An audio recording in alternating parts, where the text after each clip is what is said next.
Hello and welcome to Pluralsight, IT Ops News and Talk. I'm Don Jones, and this is our show for October 2015. Throughout the presentation, if you've joined us for the live broadcast, I invite you to submit your questions of our guests. I'll incorporate those into the show. And if you're watching this later, consider joining us live on the last Tuesday of the month. Watch @Pluralsight on Twitter for schedule announcements. Let's start with a quick review of the most interesting IT Ops news bits from this month. First up, Microsoft has announced trial availability of Windows Server containers running in Azure, which can be managed alongside Linux containers through Docker. This is the first production peek at Microsoft's take on containers, a feature we'll get on-prem in Windows Server 2016. Containers offer a very different model for virtualization than a traditional hypervisor, something we'll talk more about with my guest later in this very show. And in what may have been the most surprising $67 billion deal of the month, Dell has acquired EMC, owners of RSA Technologies, and perhaps most importantly, of VMware. Want to run virtual machines? Dude, you're getting a Dell.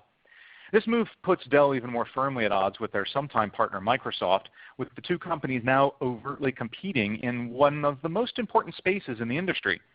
Dell, who presumably has the phone number of every CIO and CTO on Earth, now has a whole new line of products to sell and will likely see hardware integrated solutions coming out of the company at an even faster pace. This is a massive move, one that would probably not have been possible prior to Michael Dell and his investors taking the company private not so long ago. It'll be extremely interesting to see how this new position plays out. And what's interesting is that the acquisition comes at a time when hypervisor-based virtualization has hit its first real competitor, containers. And even more interesting, because of all the hypervisor players, VMware doesn't yet have a real container solution as part of their stack. And speaking of competing with Dell, Microsoft announced its Surface Pro 4 Ultra Portable, positioned firmly against Apple's high-margin line of laptops, as well as the company's profitable line of tablets. Microsoft being in the hardware game feels like the entire world being upside down, and seeing them deliver a pretty solid product is even stranger for industry veterans to conceive of. If the company can pull its struggling mobile business out of the grave, it'll be positioned to again become a dominant player in the latter half of this decade.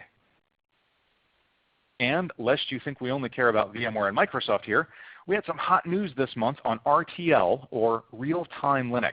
Early this month, the Linux Foundation announced RTL as a new collaborative project designed to serve as an OS for platforms requiring real-time processing, including things like robotics, telecommunications, manufacturing, and more. RTL itself isn't new, but as an open collaborative project, it'll let big industry players jump into the pool and potentially accelerate the product's development.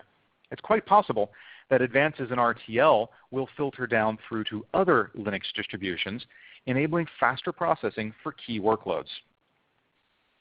Now, I have just a few new courses from Pluralsight that you might be interested in.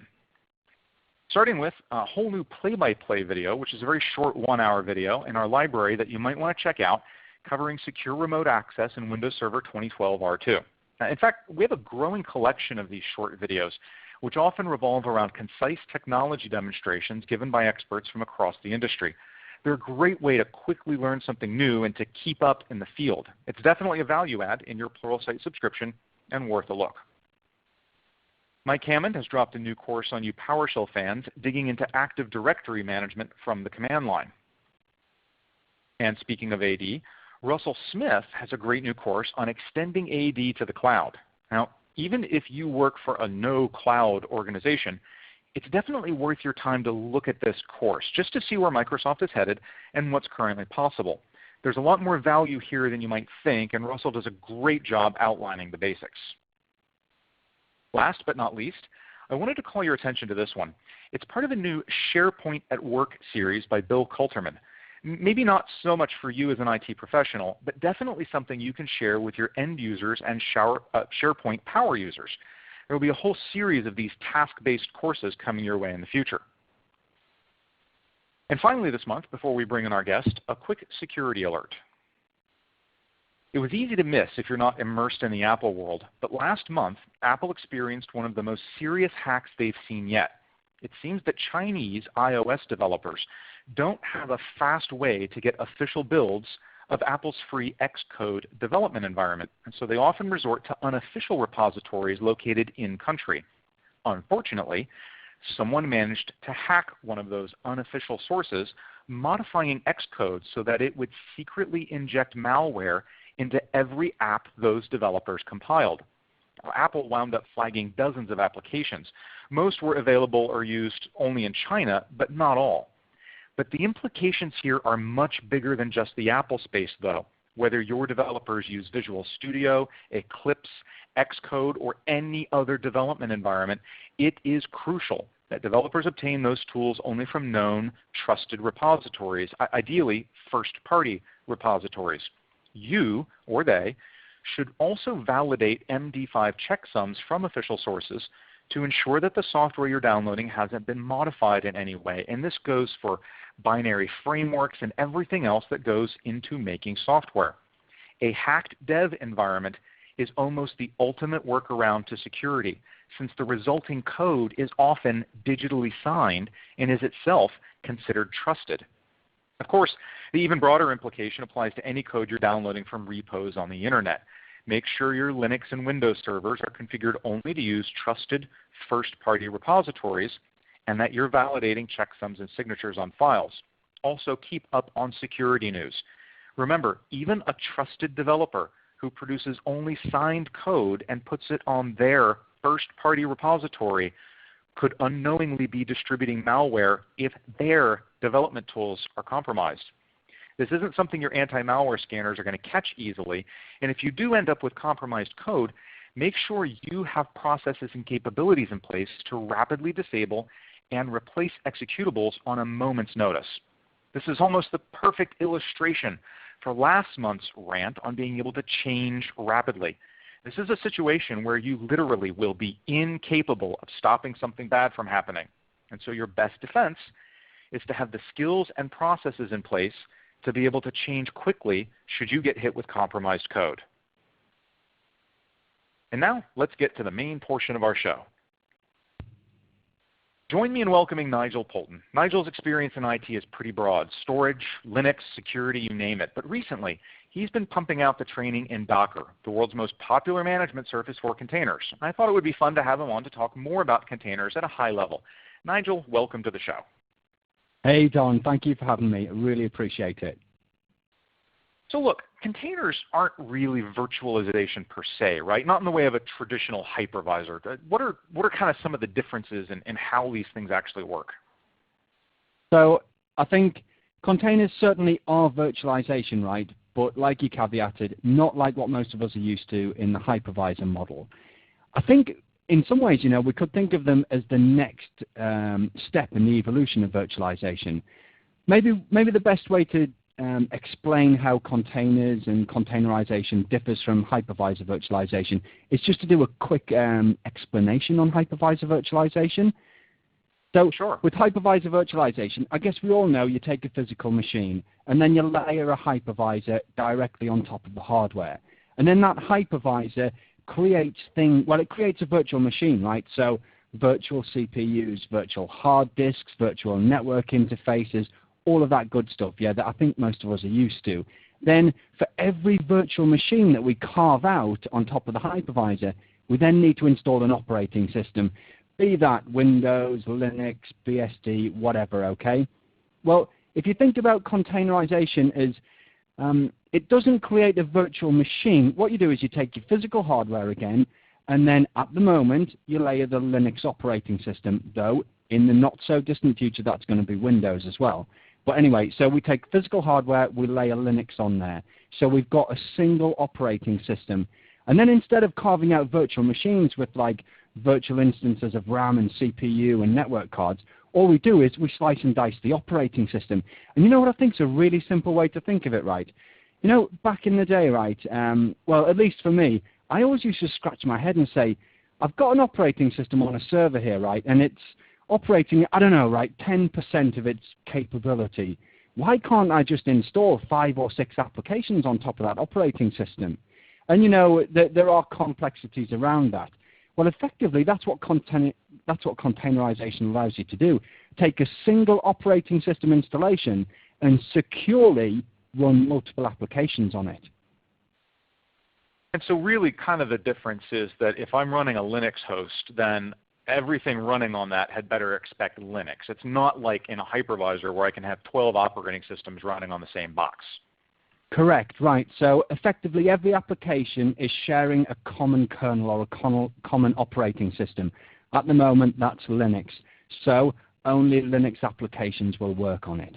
You're effectively taking the Linux operating system and just slicing and dicing it and giving secure portions of it to one application, secure portions of it to another application. So yeah, if you're running Linux, and in the future that'll be Windows too, so even when it is Windows, this is probably worth pointing out, when Windows offers native containerization, you'll only be able to run native Windows applications on there. Now, Microsoft diving into containers soon, and that's going to be coming in two flavors, Windows Server containers and Hyper-V containers. Both of those are going to be Docker manageable. And so for folks who've kind of lost track, Docker isn't a container technology, it's a container management technology. And you will be able to use the same Docker UI or whatever to manage your Windows Server containers and your Linux containers. How does Microsoft jumping into the game kind of change the container movement, do you think? Oh, you know what? I think it's going to change it massively, but quite how, I don't really know yet, and I don't think anybody does. There's a lot of speculation out there because Microsoft in the past has not had the greatest reputation, certainly in the open source community, okay? And there's a lot of hesitation around, can we trust Microsoft with open source technologies and what have you?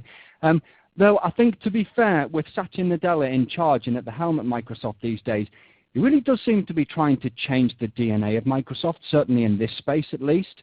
So just as an individual, okay, I think this time around I've personally got quite a lot more confidence that Microsoft will play fair, if I can say that. And I don't mean any disrespect to the way they've done things in the past, but their model hasn't been open source in the past.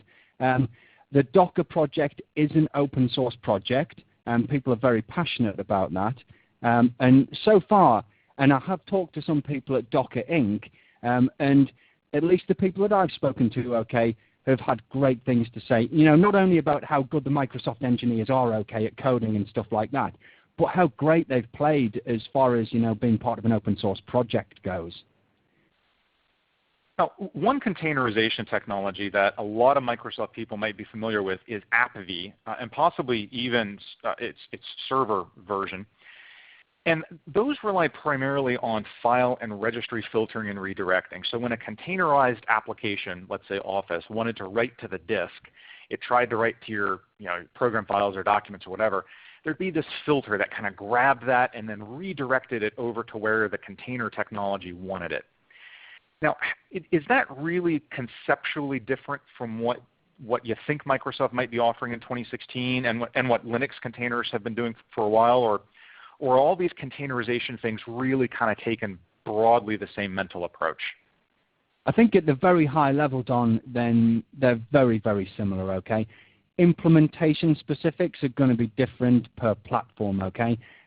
We don't really know, well, at least I don't know yet how Microsoft is going to implement containerization technologies within the Windows kernel. I'm not like a massive expert on Microsoft App-V, okay, but the limited experience that I've had, or the limited exposure I've had to it, okay, was always that it was more of, or at least it was pitched where I've worked, as more of a kind of desktop software delivery application. So yeah, very much so. Now, I don't doubt that it can work on a server level as well, but it seemed to me that at least it was aimed and marketed towards competing with some of like the Citrix and the other RDP type technologies, okay? Now, let's just back up maybe for a second. So as far as Linux goes, okay, so within the Linux kernel over the last, I don't know, quite a lot of years to be fair, there have been hooks going into the kernel slowly but surely that enable containerization technologies. And I know that Google had been a massive force in getting a lot of these technologies into the mainline Linux kernel.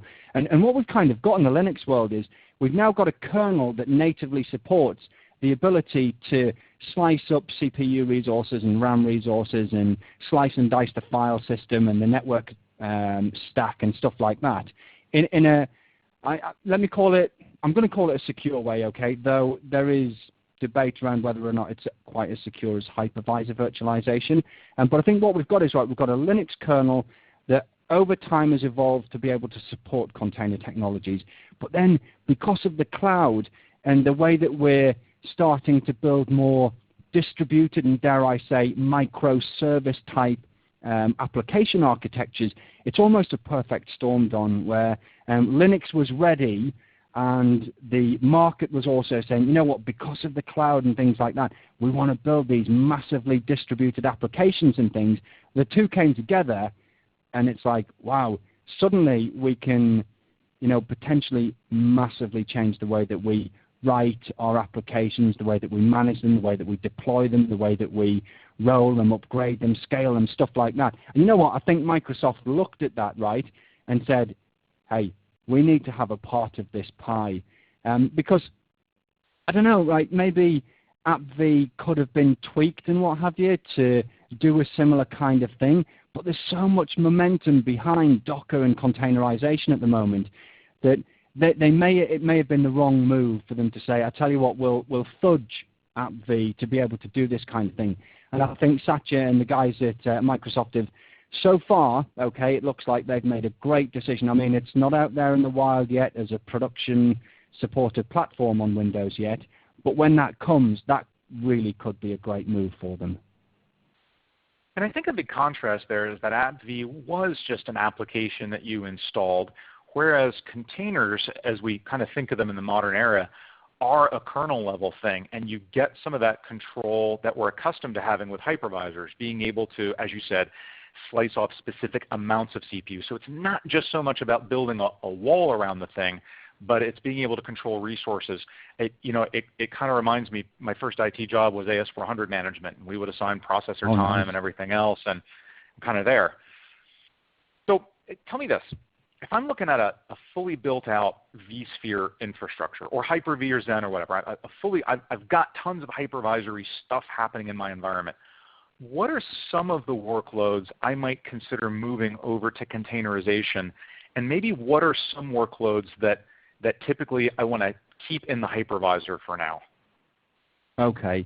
Well, I think the obvious thing, right, and this isn't necessarily moving an existing workload from a hypervisor platform to a container platform, but I think anything that's net new, Don, you would want to look at and say, is a container-based platform the right platform to deploy this on? Because certainly I think we're at just the tip of the iceberg, I feel at least, with containerization. And I think if we don't start at least looking to put net new applications and platforms and services onto containers, we might quickly find ourselves a little bit behind the curve. Then after that, you know, take the similar approach that we all took with VMware back in the day, right? I mean, let's not forget, VMware itself started out as a desktop virtualization technology, and now it's king of the data center, right? And it didn't get there overnight. I think certainly we put dev test workloads on there fairly early, certainly before production, right? And then we pick, and it's a corny phrase, I know it, okay, but we picked the low-hanging fruit, the easy things, maybe some infrastructure services and things, maybe applications that certainly weren't mission-critical line of business. So, I don't know, net new, definitely. Then just whatever is easiest for you and what's low risk for you as an organization, right? You certainly wouldn't want to be like a bull in a china shop. I don't know if that analogy works everywhere in the world, okay? But, you know, let's say you don't want to be going and grabbing your mission-critical line of business applications and saying, woohoo, we're going to go and containerize these and, you know, then we'll lose our jobs. So, yeah, net new and just see how it goes, yeah. Low-hanging fruit, yeah. So containers really do change the game on infrastructure. I was speaking at VMworld with Ed Horley, and he's obviously a big advocate of IPv6 and helping people understand that. And he pointed out that one thing that was interesting is that a container doesn't represent an operating system. And a virtual machine does represent an operating system. And because containers tend to represent applications, they often have a markedly shorter lifespan than a VM because, especially in, say, a dev test environment, people are recycling these things constantly more often. And that obviously impacts things like DHCP design. If you're going to be recycling something over and over and over and over and over, you can't necessarily think about DHCP leases in the same way. So what are some of the other considerations that an organization needs to have in mind as they start venturing into containerization? What are some of the things that are the easiest to trip up on just because it's such a different model? Right. Okay. Just before I get into that, you're saying that a container tends to represent an application. You know what, Don? I'd maybe take that a step further and say, because of the way we tend to design applications that run on containers now, containers, they only represent a portion of an application.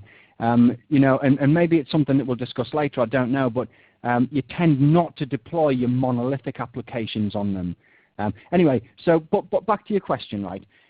I think the biggest thing is an organizational thing almost.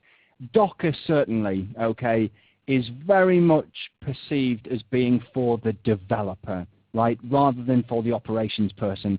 And you know what?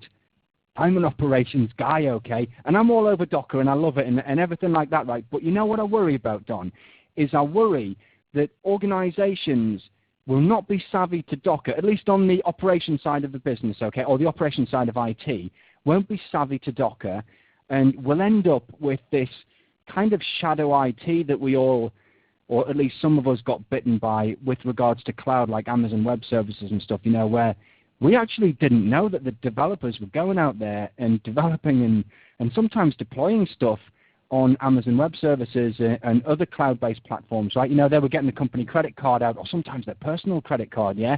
And they were just doing it because it was easy. And then suddenly we were hit with like all of this stuff that people are developing and trying to push to production as well on a platform that's not under our control. So yanking that back to Docker, right, I worry that, if we aren't out there talking to our developers and we don't have our ear to the ground, if you will, and we're not really listening to this, that we might think, you know what, we've got no Docker in our environment, when really we do. And then at some point in the future, bang, it's going to hit us, and it's going to be like, well, where did that come from? Well, we're not geared up operationally to deal with this. And I don't mean any disrespect to developers here, okay? They're awesome people, and they make the world go round. I don't doubt that, okay?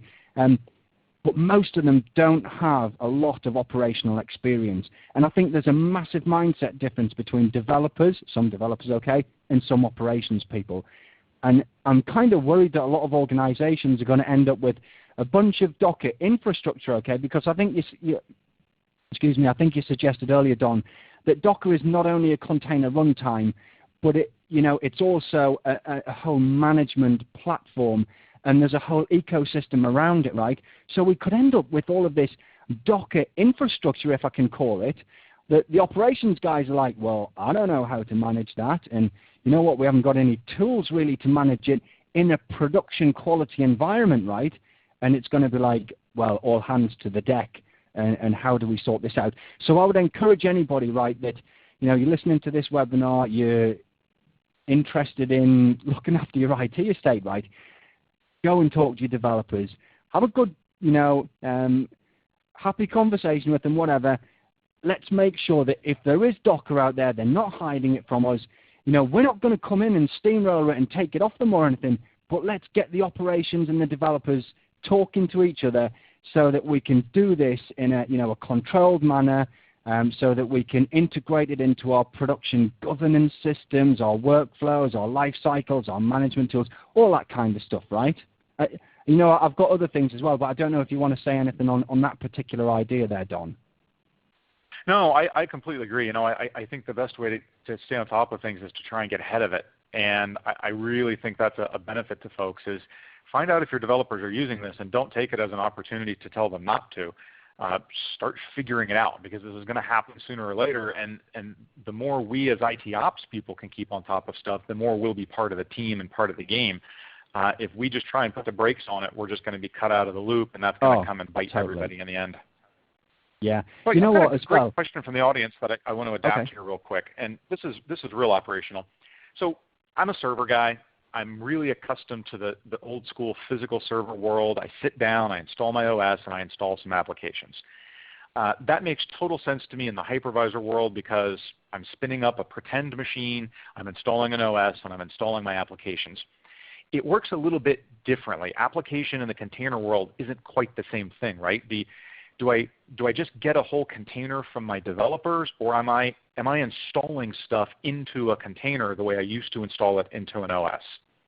Right. Okay. So I think, assuming I understand the question correctly, okay, you know what, containers might be a real godsend for you there, okay? So in the hypervisor world, right, a developer comes along and he says, oh, I need a virtual machine or 10 virtual machines or whatever, right? And we go and provision them, and that's, let's just take that number 10, right? That's 10 operating systems that we've got to manage, we've got to patch, we've got to do whatever we have to do with them, right? Stroke them, groom them, all that kind of stuff. In the container world, from an IT operations perspective, I suppose there's at least a couple of ways that this can roll, right? One way would be, okay, so for every physical server that we've got there, we put one operating system on. Like we said, right now that's Linux, okay? Not too distant future, that's Windows. So that's just one operating system for us to stroke, groom, patch, all that kind of jazz, right? Then, as our developers need to deploy applications or components of applications, we could give them containers, spin up containers for them, or we could give them a portal or another management interface that allows them to spin up their own containers, right?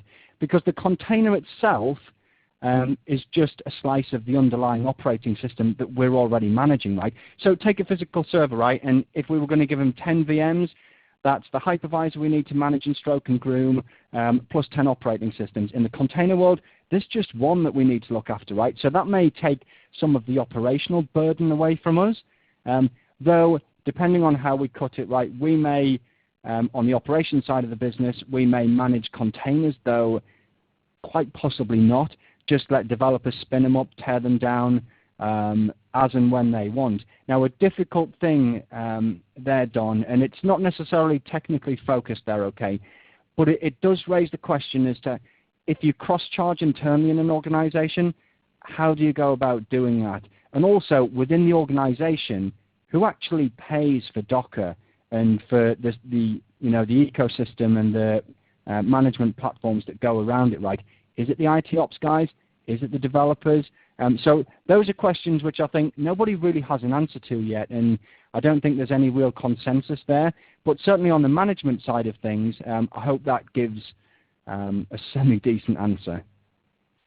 And what about the physical mechanical act of installing an application? You know, let's say I get some database application that is container compatible.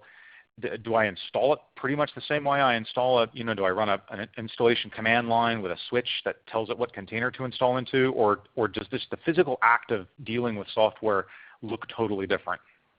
So I think it looks totally different, actually, Don. So we'd have our Docker host, and there are other container runtimes available, okay, but Docker is the main one right there, okay? So we've got Linux and we've installed the Docker daemon on it, right?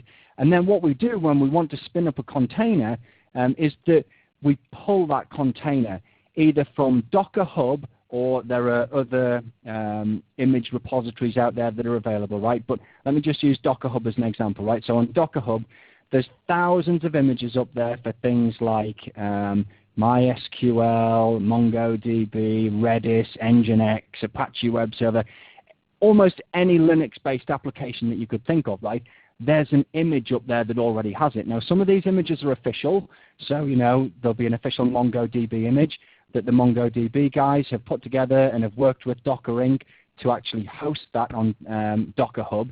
But there's also community contributed images, right? So what you do is from your Docker host, you just go Docker pull, and let's say, I don't know, MongoDB, right? And that will pull down an image of MongoDB or whatever your application is, right? And then you just go Docker run MongoDB, give your container a name, and it spins up literally in less than a second, because remember the kernel's already booted. It spins up that MongoDB or whatever the application is, spins up a container with that in there. Now, we can go and tweak it ourselves, right? So if we want to install our own configuration files and things, if we want to patch it and what have you. And I guess that the most popular way to do that is through a construct called a Docker file, which is just a plain text document that has a very, very simple syntax that says, you know what, you can install updates and patches and things. You can copy files into the image so that when you launch a container, then all of your patches and all of your files are already in there. So you certainly wouldn't grab a DVD, right, and whack it in a CD drive in a physical server if they even exist anymore, DVD drives, right, and go through a next. You would almost always pull a pre-packaged image from Docker Hub, from one of the other image repositories out there, or even there's an on-premises version of it called Docker Trusted Registry these days. So if your business is a no-no to the cloudo business, yeah, and you need to host everything internally on-prem behind your own firewalls and what have you, you can even run your own hosted registry service internally, and you can push and pull your own images. So I don't know, I might pull down like just a plain Ubuntu Linux server, and we might tweak it internally with our own build and our own config files and stuff. And if we've got our own Docker Trusted Registry internal on our corporate LAN behind our own firewall, we can just push our images up there, and then folks from elsewhere in the organization can pull them onto their Docker hosts whenever they need to use them. So conceptually, like if you were just making a PowerPoint slide out of it, it's not really that different from how a lot of us use our hypervisors, right? We have a lot of kind of gold master VM images, and these container images essentially fill that role. The difference is they're smaller and they start up faster because they don't also have an entire operating system built into that image.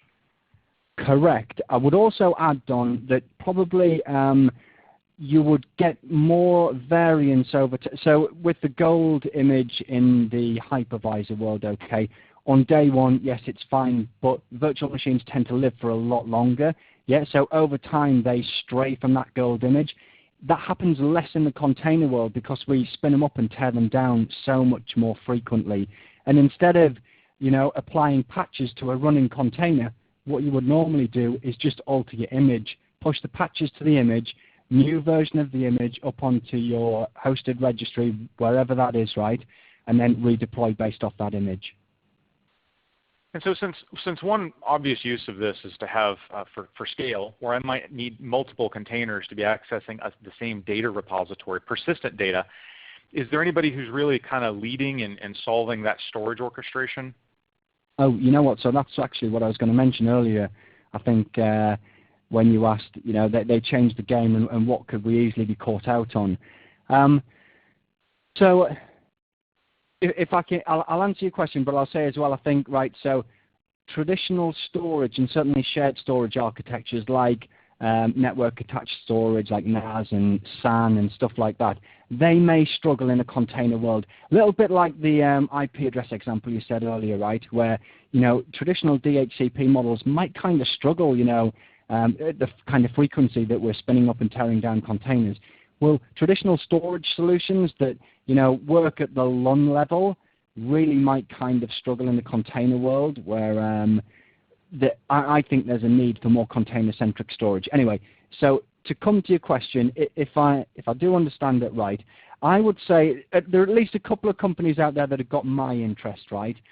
One of them is called Cluster HQ. They've got a product called Flocker. You've got to love that. And there's another company called Portworx. There will be more companies out there, right, at the moment, and in the future, there'll no doubt be even more because I think we're at that tip of the iceberg and the container ecosystem is in spring at the moment, if you will. It is exploding with new things all the time. And these guys really hook into a concept that Docker calls Docker volumes, okay? So you spin up and you tear down a container, right? And as long as the container's just stopped, any data that you save in that container is fine. It stays with the container, right? You start the container again, the data is still there. As soon as you delete the container, any data that was in it is gone, okay? You know what? Actually, that's not really different to virtual machines, okay? We stop them and start them, the data stays with them. Yeah. We destroy them, the data goes. Yeah. But there's a concept of volumes with Docker where you can spin up a container and directly mount a volume into it, but that volume exists kind of outside of the container construct itself. so that if you were to delete the container, wipe it, gone, never to be had again, the volume and the data that is on the volume persists. Okay. Now, Flocker and Portworx and many of the myriad solutions, no doubt in the future, right, are kind of coming to the market and saying, you know what, we want to be able to help you work with volumes, your persistent data, and as and when you move containers and you, let's say, I'm going to go hypothetical if you don't mind here, Don, right? Let's say we've got this Uber application and we're running half of it in Amazon Web Services and half of it in Microsoft Azure, right? Wouldn't we love that, okay? But I think that's a realistic end goal in the not too distant future, right? But we're running the majority of production out of Amazon Web Services today, right? And we're kind of using Microsoft Azure as almost a failover, but not quite, but to potentially roll new versions of our application, okay? So let's say instead of taking the whole application down on a weekend and pushing a new version, right, and everybody holding their breath and all hands to the pump on the weekend, nobody gets any sleep, the CIO's on the end of the phone making sure it all works. No more of that, okay? What we do is we roll a few instances in Microsoft Azure to the next version, okay? And if that works well, we start pointing more and more client connections coming in over to Azure, and we turn off more and more on Amazon Web Services, yeah? Kind of conceptually, that's the way that containers are going for keeping our apps up to date and stuff, right? But if we want to be able to move our data volumes to other clouds and we want them to follow containers and new versions of our app and stuff, it's kind of complicated at the moment. So there are storage solutions coming to market that are looking to help us with that. And you know what, Don, right? I'm not an expert on what these storage, I'm not an expert on anything, right? But what these storage startups are offering. But what we need to understand is, right, the container ecosystem is a fast-moving target, if you will. VMware didn't get to where it was now overnight. It's the best part of probably 15 years. I think containers, just because of how connected we are with the internet and cloud and all of that kind of jazz, right, this is probably going to happen quicker than it did with VMware, but we're still not at that kind. Well, you know what? We're nowhere near the maturity of orchestration, of plugins, and that kind of thing that we have with VMware, right? So things like storage and networking and orchestration and clustering and stuff, they're the bizzo, but they're going to get a lot better over the next few years. I'm waffling, Don. I better give you the mic back. Yeah, no, that's okay. So look, one quick question, and then we'll kind of wrap it up from there. Let's say I'm a technician and I'm responsible for supporting servers, and we're going to start adding containers to my workload. What changes for me? Today I got to keep track of stuff like, I don't know, CPU uptime and all that. What else changes for me? So I think that's obviously going to depend by organization and structure, right? If you're like the server guy and you manage hardware and operating system and network stack and storage stack and stuff, well, first off, it's not going to change overnight, okay? But you should start expecting to see things, start to change a little bit more piecemeal. Anyway, you're gonna have to have the ability to manage your existing workload, right, and all the skill set that's required there, but also the new skills that come with managing containers in a container ecosystem. If you don't know Linux today, you're going to need to know it. You're probably going to have to, pick up whichever orchestration platforms and things that your organization chooses to go with. Don, I don't know that that's a great answer to the question, actually. It's still kind of a nascent field, right? We might not really know a lot about how the operations role changes. I think in a lot of ways, I've got a couple of customers who are really playing with this, and I'll tell you what they've run into, and you can kind of tell me if it matches up with you've seen. It's been two. One, they're kind of tossing it out there, and they're seeing what it looks like. The first time we ran hypervisors, we didn't really know what the impact was either, although because that's really just duplicating physical, we had a much better guess.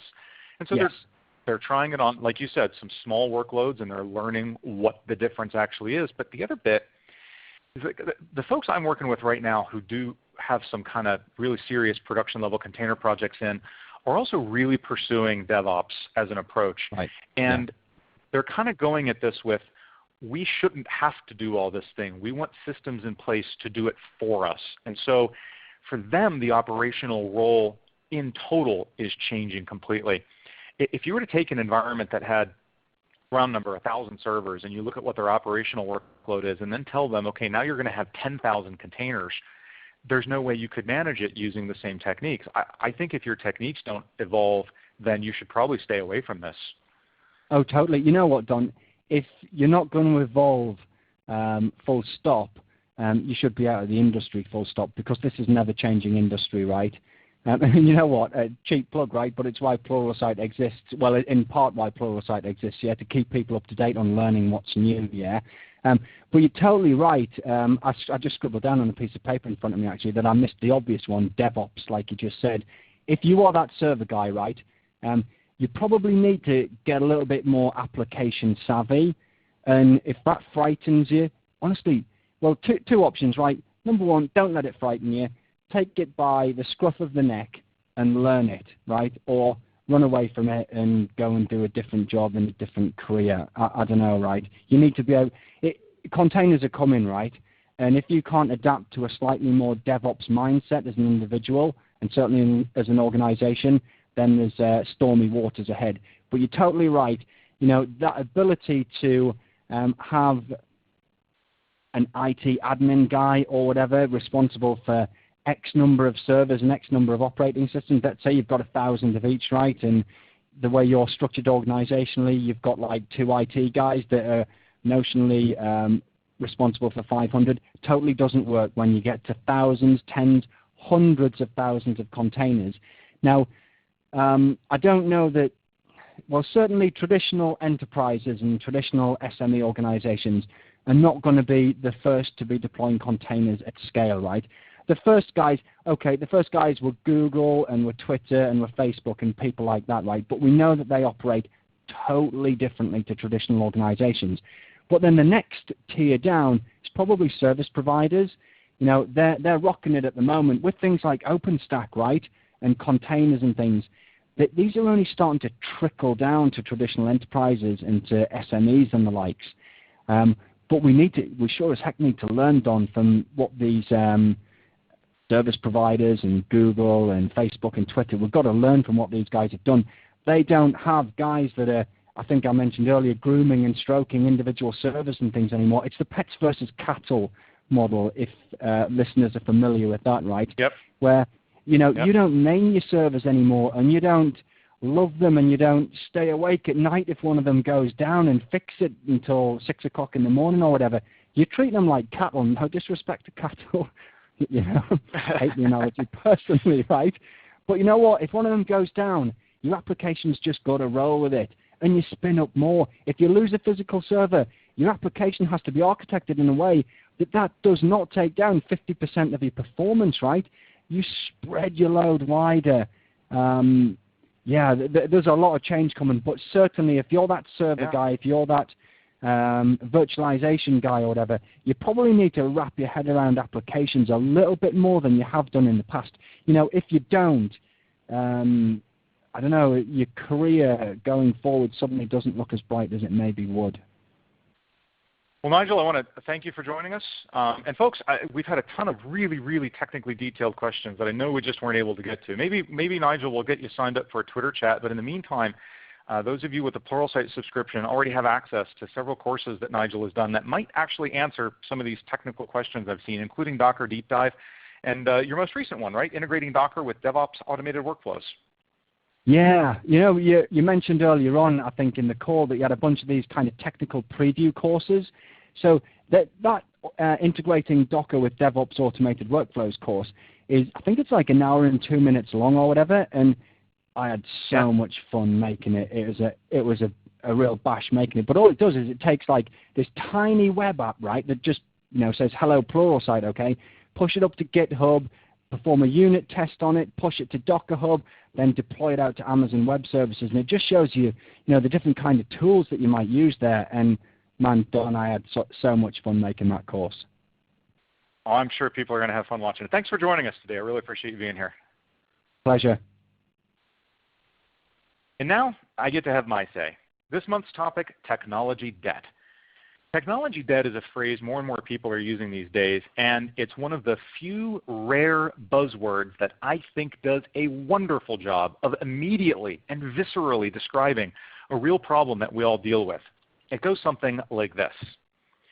You implement some solution that you know is not perfect. This is the principal on your debt, basically the same as the principal on your house mortgage.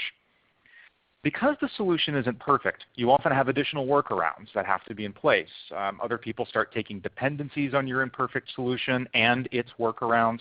Users get adapted to dealing with that imperfect solution and develop their own workaround processes.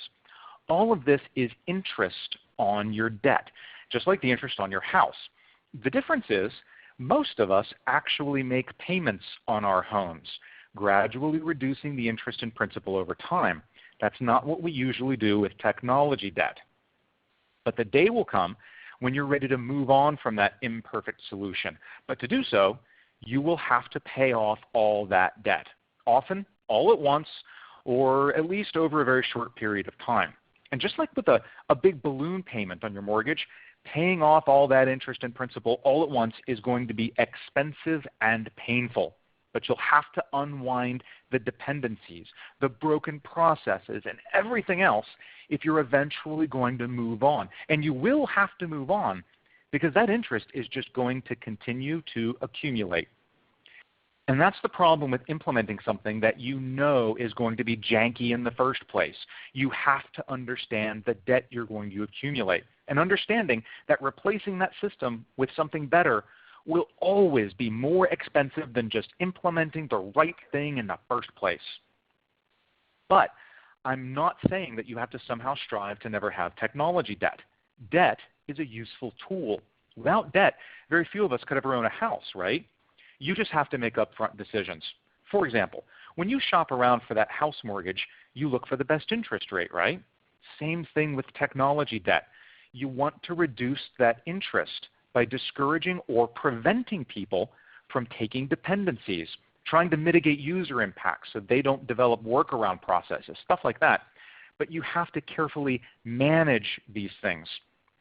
My problem with companies today is they tend to pick up this attitude of, well, this was the best we could do. And that's horrible. It's like saying, well, 20% interest was the best I could do on my mortgage.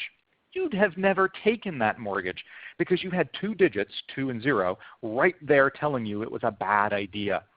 Technology debt just doesn't come with a simple upfront number. So people tend to act like there's no interest at all, but there is.